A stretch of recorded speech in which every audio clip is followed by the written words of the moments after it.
Humanity has been playing sports since the time we've been around, and team sports have always been a popular variety of them.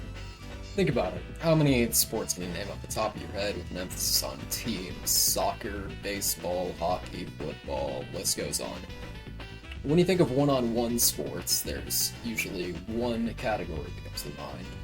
Combat sports. These sports can be really exciting to watch, so there's gotta be some kind of video game equivalent to it, right? Fighting games are extremely exciting to not only play, but watch as well.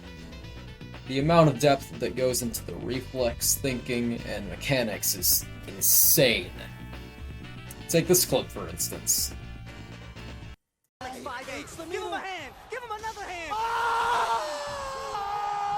Alex Meyer grabbing him with the Ultra 2! Oh my! Is this not going to be enough quite yet? But he's right there. What's the follow-up? And he just overheads him! Alex Meyer sending Bachan into losers!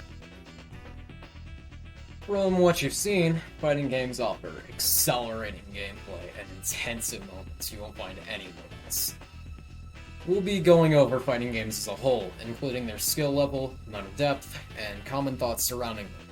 Welcome to Sitting on the Stage, a view into the world of fighting games.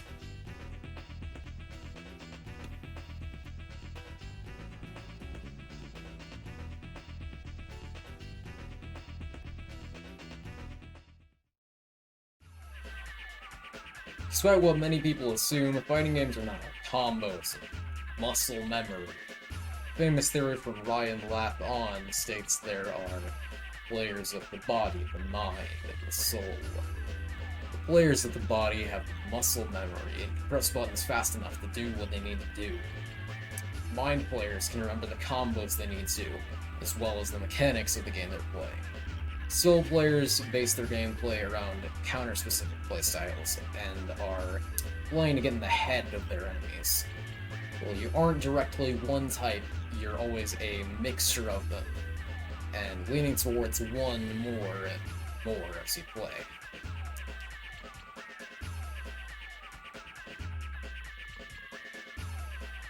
To draw from sports, the core emphasis on team sports is, well, teamwork. No matter what sport or game you're playing, the fundamentals of it will always be centered around working, synergizing with your team to win. This is a main distinction between team sports and combat sports. In combat sports, you'll be going against your opponent one-on-one with no team to rely on.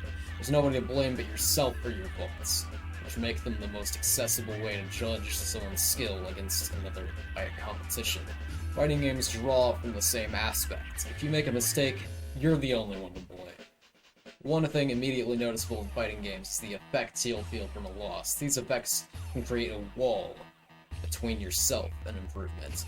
But this wall can also become something of an obstacle, rather than a barrier, which rewards you with satisfaction once you overcome it.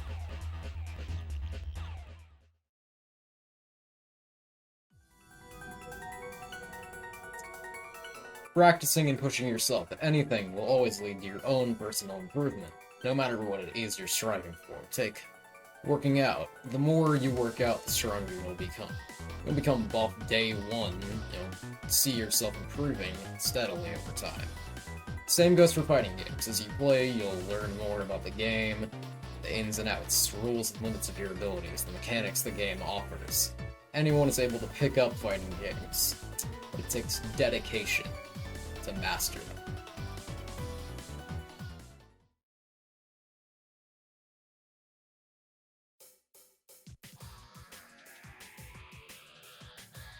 Fighting games at their core are competitions fought between two others, just as the combat sports they're inspired by are.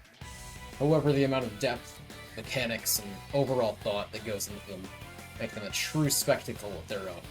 The different amounts of playstyle and approach players can take, the satisfaction players can get from hurdling over their own obstacles, and the gradual increase of their skill the more they practice are all factors into why fighting games are universally enjoyed by all types of people.